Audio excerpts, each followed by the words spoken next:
That morning, Henry was just walking Shadow, his aging service dog, across the plaza to drop his daughter Gwen off at school.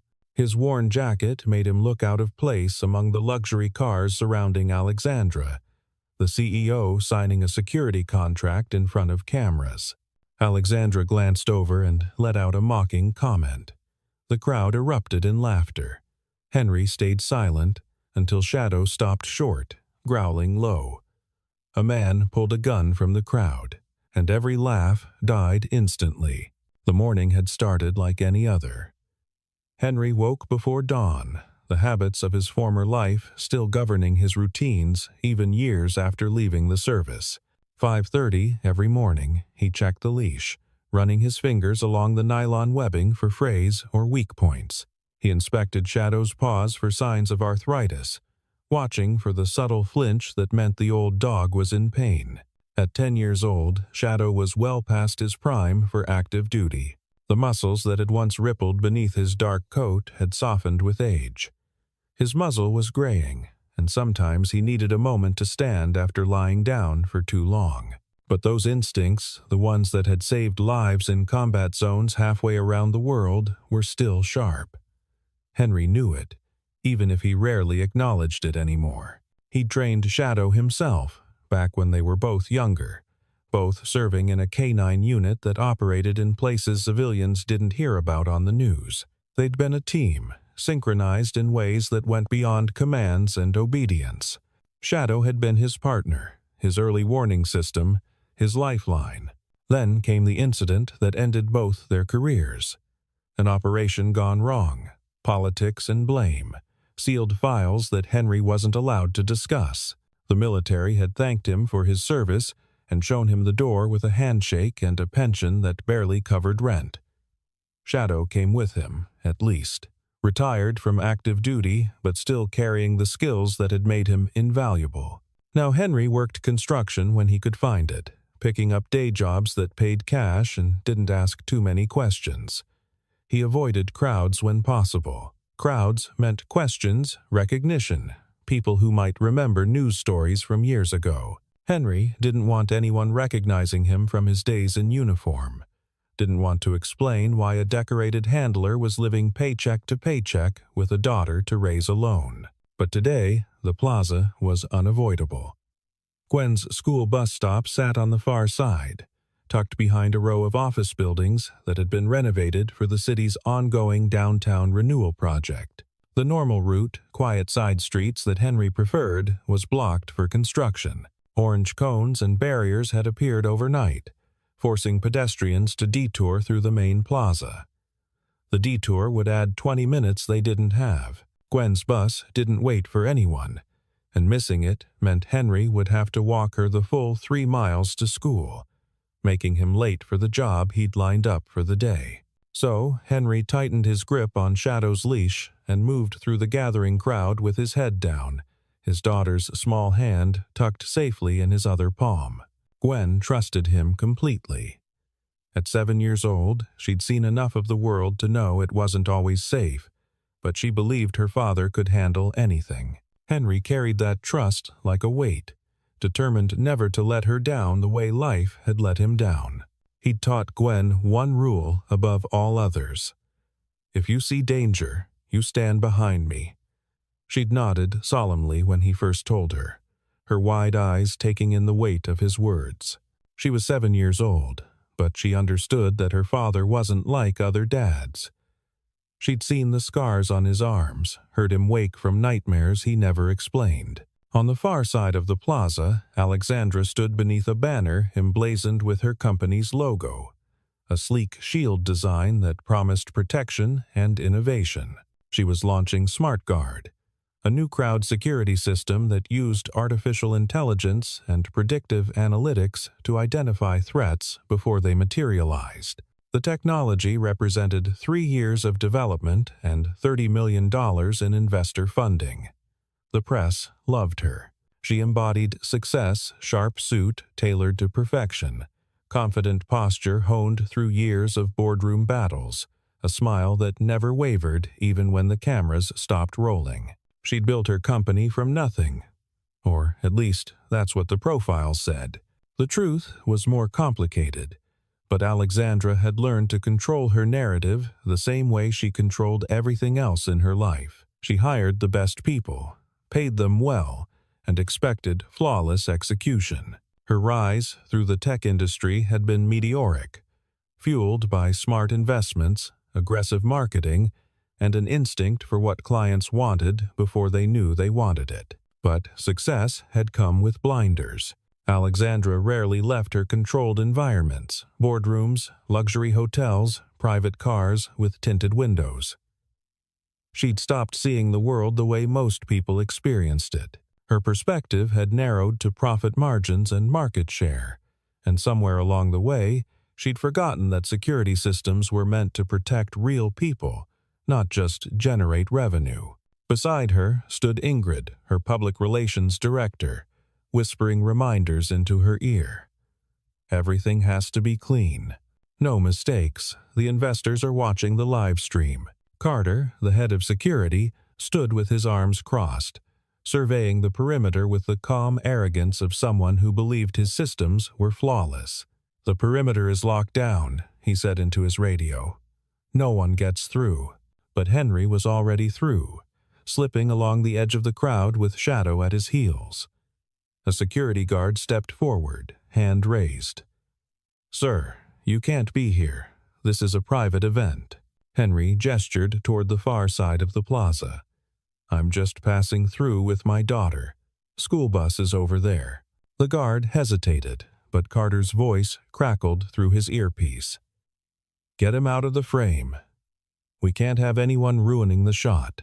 Alexandra turned at the commotion, her gaze landing on Henry and his worn jacket, the old dog limping slightly at his side. She didn't see a father trying to get his daughter to school. She saw a disruption, someone trying to get attention, maybe even looking for a handout. "Maybe he thought this was a good place to ask for donations," she said, loud enough for the nearest cameras to catch. The crowd laughed. Ingrid smiled, pleased with the spontaneous moment that would make Alexandra seem relatable, human. Amanda, one of Alexandra's junior executives, stood at the edge of the group. She watched Henry more carefully than the others. He wasn't asking for anything.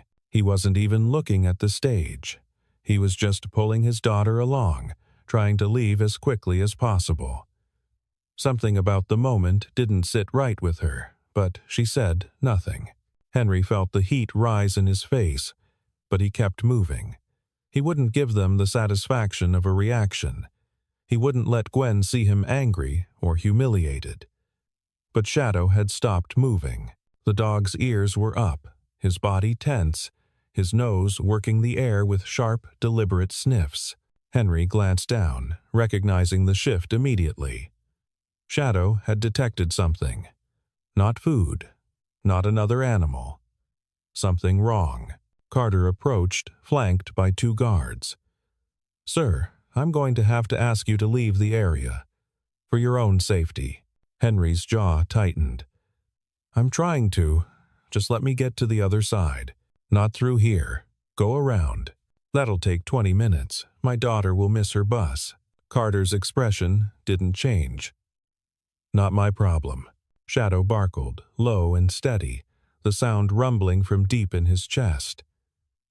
Henry's hand moved instinctively to the dog's collar, fingers brushing the short fur at his neck. It was a gesture so subtle that no one else noticed, a signal from their years of working together. Shadow responded immediately, his growl cutting off as he shifted his weight, redistributing his stance into something more controlled, more ready. His eyes scanned the crowd with the methodical precision of a trained detector. Not random fear, but focused assessment. Henry followed the dog's gaze and saw him. A man standing 30 feet away, half hidden behind a cluster of bystanders who were watching the stage presentation. His posture was wrong too stiff, shoulders held in a way that suggested something concealed. Too focused on angles rather than the spectacle everyone else was watching. His hand rested near his waistband, and his eyes weren't on the stage where Alexandra was speaking. They were measuring distances, tracking exits, calculating sight lines. Henry had seen that look before, in places where tension preceded violence. The man's weight distribution was off, suggesting he carried something heavy on his right side. His jacket hung awkwardly, bulging slightly where it shouldn't, and most telling, his attention kept drifting to a specific area near the stage, not Alexandra herself, but the technical equipment zone where cameras and computers processed the demonstration. Henry turned back to Carter. "There's someone in the crowd. I think he's armed." Carter blinked, then let out a short laugh that carried more contempt than humor. "You're trying to tell me how to do my job? I've got 20 years in private security, a team of 12 professionals, and a perimeter that's been locked down since 6 this morning. I'm telling you to check the man in the gray jacket, 10 o'clock from the stage. We've already swept everyone who came through the checkpoints. Bag searches, metal detectors, background checks for anyone with credentials. There's no threat here that we haven't accounted for. Then he got in before your perimeter, or he's got credentials. Either way, look at him. His positioning is wrong." Carter's expression hardened. "I need you and your dog out of this area. You're creating a distraction, and you're making my team nervous. If you don't leave voluntarily, I'll have you escorted out." Ingrid stepped closer, her smile tight and professional, but her eyes were cold. "Can we please handle this quietly? The cameras are still rolling, and our investors are watching the live stream. Any disruption right now could cost us millions in contracts." Henry's frustration spiked, but he forced it down. Getting angry wouldn't help Gwen, wouldn't help anyone. He pulled his daughter closer, shifting his stance so his body was between her and the man he'd spotted. Shadow's muscles coiled tighter underneath his coat, the dog's entire body vibrating with tension. Henry felt the leash strain against his palm, the nylon cutting into his skin. The man, Otis, though Henry didn't know his name, yet moved slightly, his hand drifting toward his waistband. His eyes flicked toward the stage, but not at Alexandra. He was watching someone else, someone moving through the crowd near the technical area where the equipment was set up. Henry's mind worked quickly, pulling from years of training. This wasn't random. The positioning was too deliberate. If Otis wanted to target Alexandra, he'd be closer to the stage, not angled toward the equipment. This was something else. A distraction, maybe. A way to create chaos while someone else moved unseen. Shadow lunged forward, the leash jerking in Henry's hand. The dog's bark shattered the polite murmur of the crowd, sharp and commanding. Heads turned. Carter spun, his hand moving to his radio, and then Otis pulled the gun. The metal caught the morning light, a flash of chrome that turned every head in the plaza. Someone screamed. The sound rippled outward, panic spreading like a shockwave. The crowd surged backward, bodies colliding, people stumbling over each other in their desperation to escape. Alexandra froze. For the first time in years, she had no script, no plan, no control. She stood on the stage, her polished image cracking as the reality of the moment crashed over her. This wasn't supposed to happen. Carter had promised her the perimeter was secure. The system was supposed to catch threats before they materialized. But the system had failed. And now a man with a gun stood in the middle of her event, his finger near the trigger. Carter and his team reacted, but too slowly. They'd been watching the perimeter, monitoring the checkpoints, focused on keeping protesters and unauthorized personnel out. They hadn't been watching the crowd already inside. Their cameras had been angled toward the stage, not the blind spots where Otis had positioned himself. Henry's training took over. He dropped into a crouch, pulling Gwen down with him. "Stay behind me. Don't move." She nodded, her small body trembling against his side. Shadow strained at the leash, every muscle in his body locked onto Otis. The dog's focus was absolute, the years of training flooding back despite his age. Henry scanned the area, calculating exit routes, searching for cover. Otis raised the gun, his arm sweeping across the crowd. People screamed, dropping to the ground, covering their heads. The weapon pointed toward the stage, then shifted, angling back toward the crowd. Henry saw it in the man's eyes: hesitation, uncertainty. Otis wasn't a professional. He was scared, and that made him more dangerous. Henry made a decision. He unclipped Shadow's leash. The dog exploded forward, a blur of dark fur and precise motion. This wasn't the charge of an angry animal acting on instinct. Shadow didn't charge blindly. He moved with the calculated efficiency of a trained service dog, muscles working in perfect coordination despite his age. He closed the distance in seconds, paws finding purchase on the smooth plaza stones, body low to minimize his profile as a target. Otis saw him too late. The man's eyes widened, his training or lack of it failing him in the crucial moment. He tried to swing the gun toward the approaching threat, but Shadow was already airborne, launching himself from 6 feet away with the power that came from years of conditioning that his body still remembered even if time had slowed him down. The impact knocked Otis backward, the dog's 80 pounds of momentum catching him center mass. Shadow's jaws locked around Otis's right wrist with surgical precision, exactly where he'd been trained to bite the gun hand. Always the gun hand. His teeth didn't tear or rip. They applied controlled pressure to the tendons and bones, forcing the fingers to open reflexively. The gun discharged, the crack of the shot deafening in the confined space of the plaza. But Shadow's attack had already altered the angle. The barrel pointed skyward, the bullet disappearing harmlessly into the morning air. Shadow twisted, using his body weight and the momentum of the fall to drag Otis to the ground. The man hit the pavement hard, the breath exploding from his lungs. Shadow maintained pressure on the wrist, his teeth never breaking skin but applying enough force to prevent any chance of Otis regaining control of the weapon. The dog's training was absolute: hold the threat, prevent escalation, wait for the handler's command. The weapon clattered across the pavement, skittering to a stop 15 feet away. Henry was already moving, his body responding before his conscious mind fully processed what Shadow had done. Years of training overrode the hesitation of civilian life. He reached Otis in 3 long strides, his hands moving with practiced efficiency. The leash he'd dropped when Shadow attacked now became a tool. He grabbed it and looped it around Otis's wrists, pulling it tight and securing it with a knot that wouldn't slip. It wasn't official restraints, but it would hold.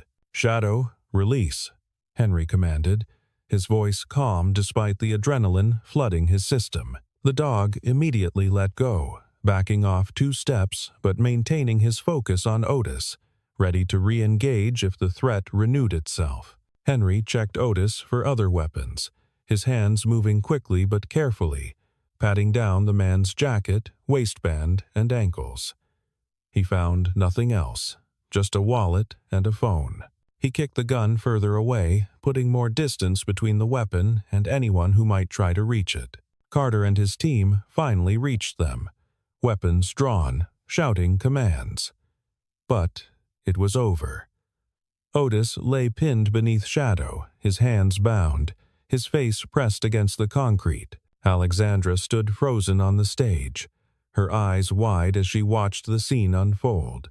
The man she'd mocked, the man she'd dismissed as a nuisance, had just saved her event, possibly her life, and his dog, old, limping Shadow, had moved like a weapon. Then the police arrived, and everything shifted again. The officers saw a man on the ground, another man standing over him with a gun lying nearby. They didn't see a hero. They saw a potential threat. Within seconds, Henry's hands were behind his back, metal cuffs clicking around his wrists. "Wait," he said, his voice calm despite the adrenaline flooding his system. "I'm not the shooter." I stopped him, but the officers weren't listening. They were following protocol, securing the scene, separating potential suspects. Gwen screamed, reaching for her father as Amanda grabbed her, pulling her back. "Dad!" Gwen's voice cracked with panic, tears streaming down her face. "It's okay, sweetheart," Henry called back, his voice steady even as the officers pushed him toward a patrol car. "Just stay with the nice lady. I'll be right back." Shadow barked, trying to follow, but a handler grabbed his collar, pulling him away. The dog resisted, his claws scraping against the pavement, but he was old and tired, and the handler was strong. Alexandra watched it all unfold, her mind struggling to process the disconnect between what she'd seen and what was happening now. Henry had saved them. She'd seen it with her own eyes, and now he was being treated like a criminal. Ingrid appeared at her elbow, her phone already out. "We need to leave, now. Before this becomes a bigger story." But later. "Right now, we need to control the narrative." Carter stood nearby, his face pale. His entire security operation had just collapsed on live television. The perimeter he'd bragged about had been useless. A man with a gun had walked right through, and the only thing that had stopped a massacre was a dog he'd tried to remove from the area. At the precinct, Detective Leon took Henry into an interview room. He was a 30-year veteran, someone who'd seen enough to know when a situation didn't add up. He let Henry sit for a few minutes, then entered with 2 cups of coffee. "You gave an order to that dog," Leon said, settling into his chair. Sounded like K-9 protocol. Henry met his eyes, but said nothing. Leon pulled out a tablet, scrolling through something. "I ran your name. Found some sealed records. Military service, K-9 unit, honorable discharge, but the details are locked. Then you know I'm not a threat. I know you're trained. I also know you were removed from active duty. What I don't know is why." Henry's jaw tightened. "That's in the past." Leon studied him for a long moment, then nodded. "The witnesses are all saying the same thing. You stopped the shooter. Your dog took him down clean. No excessive force, textbook restraint. I've seen trained officers who couldn't have done it better. Then why am I here? Because we need to figure out what happened, and because there are people out there who want to turn this into something it's not." While Henry sat in the interview room, Alexandra stood in her office, staring at the television. Every news station was covering the incident. Some were calling Henry a hero. Others were questioning why he'd been at the event in the first place, speculating about his motives. Ingrid paced behind her, phone pressed to her ear. "We need to get ahead of this. Issue a statement. Something about thanking the brave citizen who assisted our security team." Alexandra turned sharply. "He didn't assist our team. He saved us because our team failed. That's not the story we're telling. It's the truth." Ingrid's expression hardened. "The truth is bad for business. We're launching a security product. If people think our systems don't work, they don't work." Alexandra's voice was quiet but firm. "A man walked into our event with a gun, and we didn't catch him. Henry tried to warn Carter, and Carter dismissed him. We don't know that. I was standing right there. I heard it." Ingrid opened her mouth to argue, but Amanda stepped into the office, her face tight.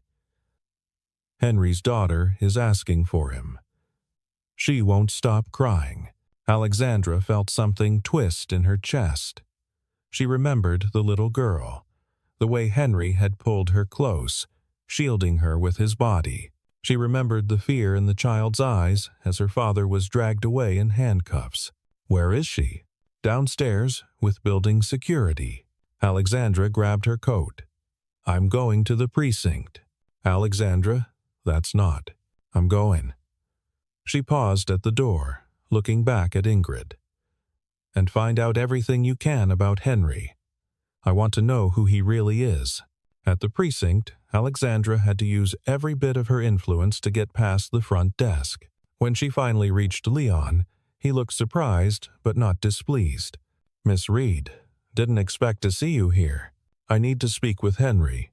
He's being processed. Should be released within the hour. I want to apologize." Leon raised an eyebrow. "For what?" Alexandra hesitated, then said, "For not seeing him." Leon studied her for a moment, then nodded. He's in room 3. I'll give you 5 minutes. Henry looked up when Alexandra entered, his expression guarded. His hands were no longer cuffed, but he still looked tense, coiled like he was ready to react if needed. I'm sorry, Alexandra said before he could speak. For what I said. For not listening when you tried to warn us. For everything. Henry's expression didn't change. I don't need an apology. What do you need? My daughter. She's probably terrified. She's safe. Amanda's with her. Alexandra sat down across from him, her polished composure cracking. Your dog was hurt. Not badly, but he's limping worse than before. I've arranged for a veterinarian to see him. Henry's jaw tightened. I can't afford. It's covered. Please. For the first time, Henry's guard dropped slightly. Why? Because you saved my life. And because I owe you more than money can pay. Leon appeared in the doorway. You're free to go, Henry. We've got Otis in custody, and he's talking. Henry stood, then paused. What's he saying? Leon's expression darkened. That's the interesting part. He's saying he was paid to cause a distraction, not to hurt anyone specifically. Someone wanted chaos at your event, Miss Reed. The question is why? Alexandra felt her blood run cold. We're checking the security footage now. But if he's telling the truth, someone used the panic to get access to something they shouldn't have. Back at the company headquarters, Carter reviewed the footage with a sinking feeling in his stomach. During the chaos, while everyone was focused on Otis and the gun, someone had entered the technical area. They'd been visible for less than 30 seconds, but that was enough. The prototype security system, the one Alexandra had been demonstrating, was gone. Along with it, the proprietary code and the contract documents. When Alexandra returned to her office, Carter was waiting with the news. Her face went pale as he explained what they'd found. Who had access? She demanded. That's what we're trying to determine. The cameras in that area went offline just before the incident. Offline? That's not a coincidence. Amanda appeared in the doorway, tablet in hand. I pulled the access logs. There were only 3 people with clearance to that area during the event. You, Carter, and Clinton. Alexandra's stomach dropped. Clinton. Her vice president of operations.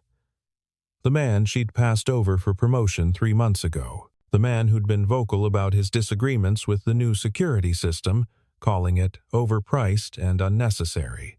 Where is he now? Amanda checked her tablet. He left the building 20 minutes ago. Said he had an emergency meeting with a client. Leon arrived within the hour with a warrant. They traced Clinton's movements through building security and cell tower data. He'd left the plaza during the chaos, heading to a storage facility on the outskirts of town. By the time police surrounded the location, he was already inside, attempting to transfer the stolen data to an encrypted drive. The arrest was clean. Clinton barely resisted, his confidence evaporating the moment he realized he'd been caught. In his car, they found communications with Otis, payment records, and a contract with a rival security firm willing to pay millions for Alexandra's proprietary technology. But there was more. Clinton hadn't just wanted the technology. He'd wanted Alexandra's company to fail. If the demonstration had been disrupted by violence, if her security system had been proven ineffective in the worst possible way, the investors would have pulled their funding. The city contract would have evaporated, and Clinton would have been positioned to swoop in with a better solution, one built on stolen technology. When the full scope of the conspiracy came to light, Alexandra called a press conference. No scripted remarks, no PR filtering. She stood in front of the cameras and told the truth. 3 days ago, a man named Henry tried to warn my security team about a threat. We ignored him. We dismissed him because of how he looked, because we thought we knew better. That mistake almost cost lives. Henry and his dog Shadow stopped an armed man when our systems failed. And while we were celebrating that narrow escape, we missed the real crime, corporate espionage orchestrated by someone I trusted. She paused, her eyes finding the camera. I'm announcing new protocols for our company. Every security concern will be taken seriously, regardless of who raises it. We're also establishing a fund to support retired service dogs and their handlers, because Shadow reminded us that experience and training matter more than appearance or age. The reporters shouted questions, but Alexandra held up her hand. I have one more thing to say. Henry, if you're watching, I'm offering you a position as a security consultant, not because I'm trying to buy forgiveness, but because I need people who see what others miss. You don't have to accept, but the offer stands. 2 days later, Alexandra drove to Henry's apartment herself. No driver, no PR team, no cameras. Just her and a small bag of supplies for Shadow. Gwen answered the door, her eyes going wide. You're the lady from TV. I am, Alexandra said, kneeling to the child's level. Is your dad home? Henry appeared behind his daughter, his expression wary but not hostile. Shadow limped up beside him, his tail wagging slowly when he recognized Alexandra's scent. I brought medicine for Shadow, she said, holding up the bag. And a promise. What kind of promise? That I'll never judge someone based on appearance again. That I'll listen when someone sees danger I don't. And that I'll do everything in my power to make sure what happened to you never happens to anyone else. Henry was quiet for a long moment. Teaching my team what you know. Reviewing our protocols. Helping us build something that actually works. I have a daughter. I can't work long hours. Flexible schedule. Remote work when possible. Whatever you need. Gwen tugged on Henry's sleeve. Can we keep Shadow if you work for her? Henry smiled. The first genuine smile Alexandra had seen from him. Shadow's retired, sweetheart. He's staying with us no matter what. Then you should say yes. She seems nice now. Alexandra couldn't help but laugh. Now? You were mean before, Gwen said matter-of-factly. But Dad says people can change if they want to. Henry met Alexandra's eyes. Do you want to change? Yes, she said simply. I do. 3 weeks later, Henry walked across the same plaza where it had all begun.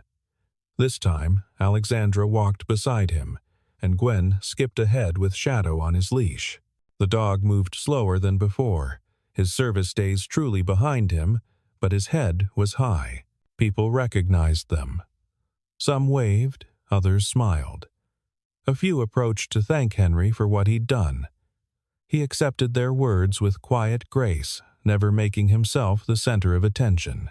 When they reached the far side of the plaza, Gwen turned back, looking at the spot where Otis had pulled the gun. Are bad things going to happen again, Dad? Henry knelt beside her. Sometimes. But that's why we pay attention. That's why we help each other. Like you and Shadow helped? Exactly like that. Alexandra watched them, feeling something shift in her chest. She'd built a company worth millions, climbed to the top of her industry, commanded respect from powerful people. But she'd been living in a bubble, surrounded by people who told her what she wanted to hear. Henry had shattered that bubble with nothing but truth and courage. He hadn't asked for recognition or reward. He'd simply done what was right, even when no one believed him. As they walked away from the plaza, Gwen asked, What does that word mean? The one people keep saying about Dad? Which word? Alexandra asked. Hero. Henry shook his head. I'm not a hero, Gwen. I just paid attention when others didn't. But Alexandra knew better. She'd learned the hard way that heroism wasn't about grand gestures or perfect appearances. It was about seeing danger and stepping toward it. It was about protecting the vulnerable even when it cost you something. It was about standing up for what's right, even when the crowd is laughing at you. Shadow looked up at Henry, his dark eyes full of trust and contentment. The old dog had one more lesson to teach the world that worth isn't measured in youth or strength, but in wisdom, loyalty, and the courage to act when it matters most. And in a world obsessed with image and status, that was a lesson everyone needed to learn.